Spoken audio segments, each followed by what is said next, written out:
Hi friends, welcome to my channel. ఇప్పుడు నేను చదివి వినిపించబోయే చందమామ కథ పేరు కలల మనిషి. అనంతపురి రాజ్యంలోని ఒక గ్రామంలో యువకుడు ఒకడు ఉండేవాడు.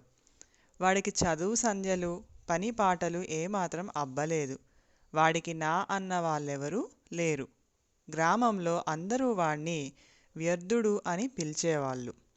వాడు గ్రామంలోని విరూపాక్ష ఆలయాన్ని అంటిపెట్టుకొని దైవ సందర్శనార్థం వచ్చే సాధు సన్యాసులకు సేవలు చేస్తూ ఉండేవాడు. వాడికి చిన్నప్పటి నుంచి అద్భుత శక్తులు సాధించాలనే కోరిక ఉండేది.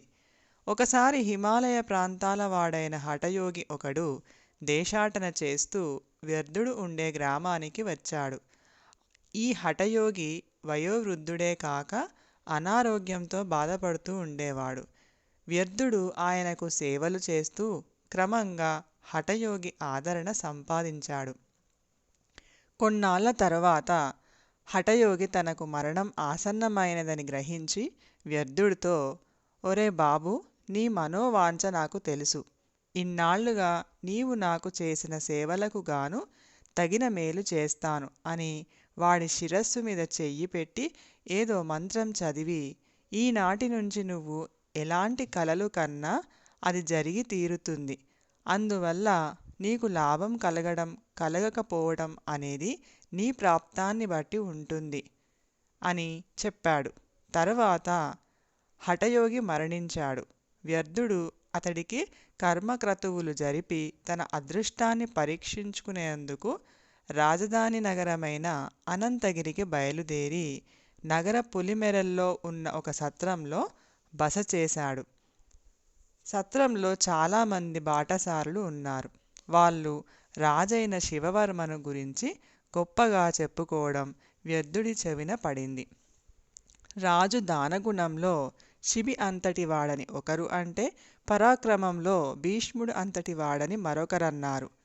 ఇదంతా విన్నాక వ్యర్థుడు అంత గొప్ప రాజు ప్రాపకం సంపాదిస్తే చాలు, సుఖంగా కాలం గడపవచ్చని ఆలోచిస్తూ ఉండగా నిద్ర పట్టింది. ఆ నిద్రలో వాడికి ఒక కల వచ్చింది.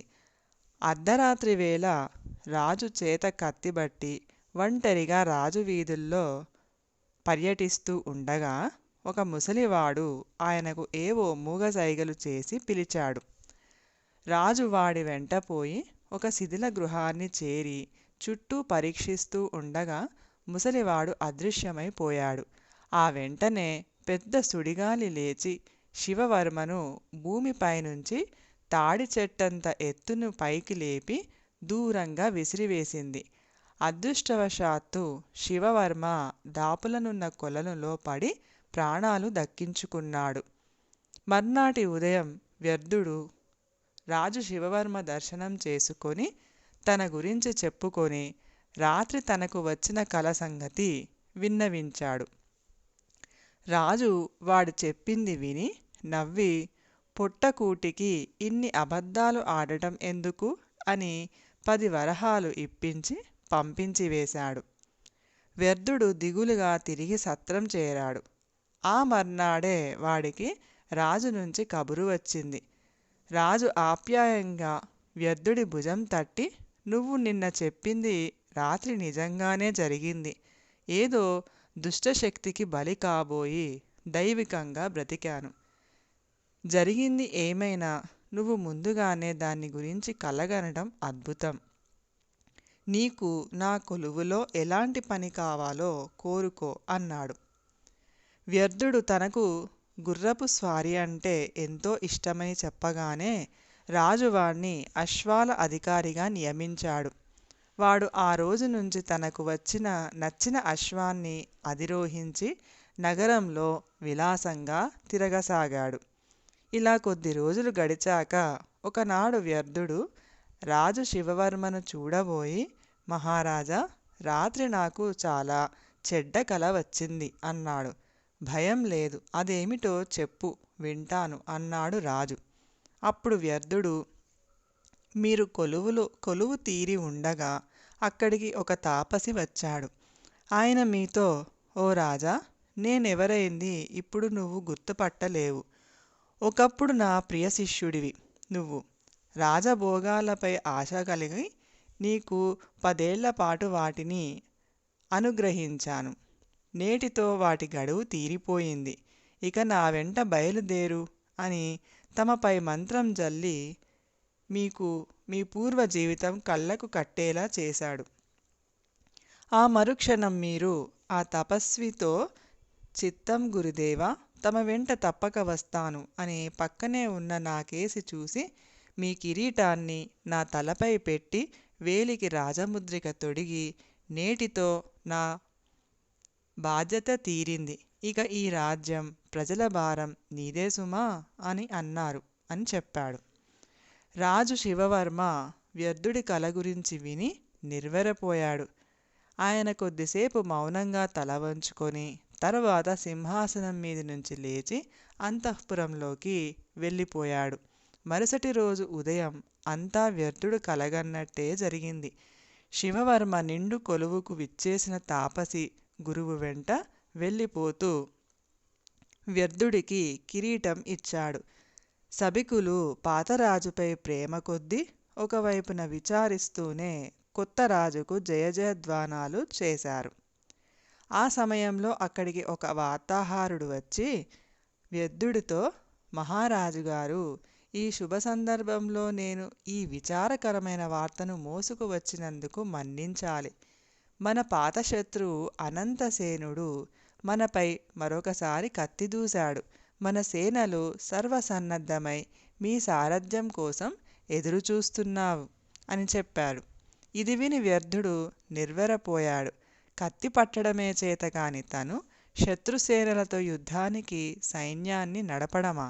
ఇప్పుడు ఎలా ఈ గండం నుంచి బయటపడడం అని కలవరపడుతూ మంత్రిని పిలిచి, ఈ అనంతసేనుడు మరొకసారి మనపైకి యుద్ధానికి వస్తున్నాడంటే చాలా పెద్ద సైనిక బలాన్ని సమకూర్చుకొని ఉంటాడు. సంధికి ఒప్పుకుంటాడేమో, ప్రయత్నించండి అని కొలువులోంచి వెళ్ళిపోయాడు. ఆ రాత్రి హంసతూలికా తల్పం మీద పడుకున్న నిద్రపట్టని వ్యర్థుడికి బాగా పొద్దుపోయాక చిన్న కునుకు పట్టింది. అప్పుడు వాడికొక కల వచ్చింది. కలలో వాడు కట్టుబట్టలతో రాజప్రసాదం వదిలి పారిపోతూ ఉండగా ఎవరో వాణ్ణి తరిమి పట్టుకున్నారు. కల చెదిరిపోయింది. వ్యర్థుడు పెద్దగా మూలుగుతూ లేచి కలలో మాదిరిగానే పారిపోతూ ఉండగా ద్వారం దగ్గర కాపలాభటుడి వేషంలో ఉన్న రాజు శివవర్మ వాణ్ణి పట్టుకున్నాడు. భటుడి వేషంలో ఉన్న రాజును గుర్తించిన వ్యర్థుడు నిలువెల్లా వణికిపోసాగాడు. శివవర్మ వాడి వీపు తట్టి, భయపడకు, నువ్వు భవిష్యత్తును చెప్పగల స్వప్న సాముద్రికుడివి అనుకున్నాను. కానీ నిన్ను పట్టిన క్షుద్రశక్తి నువ్వు కలగన్నదే జరిగేలా చెయ్యగలదు. తొలిసారి నీ కల నా మేలు కోరినది. నా ధర్మగుణం గురించి విన్న నువ్వు మంచి బుద్ధితో నా ప్రాణగండం తప్పించే కల కన్నావు, అవునా అన్నాడు. అవును మహారాజా, సత్రంలో చేరిన బాటసారులు మీ దయా దాన గుణాలను గురించి పొగుడుతూ ఉండగా విన్నాను అన్నాడు వ్యర్థుడు వణికిపోతూ. రాజు శివవర్మ మందహాసం చేసి, తర్వాత నా ఆశ్రయంలో నీ మనసు మారి స్వార్థం చోటు చేసుకున్నది. అయినా నాకు ప్రాణహాని తలపెట్టే యోచన నీలో కలగలేదు. రాజపదవిపై ఉన్న ఆశ కొద్దీ రెండవ కలగన్నావు. ఇప్పుడు నీలో భీతి ఏర్పడటంతో పారిపోయేందుకు ఈ మూడవ కలగన్నావు. ఇవన్నీ నీ మనసు కల్పనలు చేసిన కలలే. అవి ఎలాగూ జరగాలి కనుక నీ అసలు తత్వాన్ని గ్రహించేందుకు రెండవ కల జరిగినట్లు నాటకం ఆడించాను. నా సన్యాసం, శత్రురాజు దాడి అన్నీ నా కల్పనలే అన్నాడు. వ్యర్థుడు కళ్ళనీళ్లు పెట్టుకొని రాజు పాదాల ముందు మోకరిల్లాడు.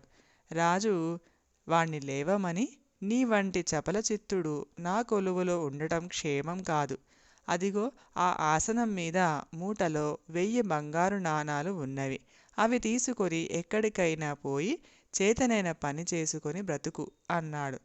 వ్యర్థుడు వంగి రాజుకు నమస్కరించి నాణాలున్న మూట తీసుకొని రాత్రికి రాత్రే రాజప్రసాదం వదిలి వెళ్ళిపోయాడు.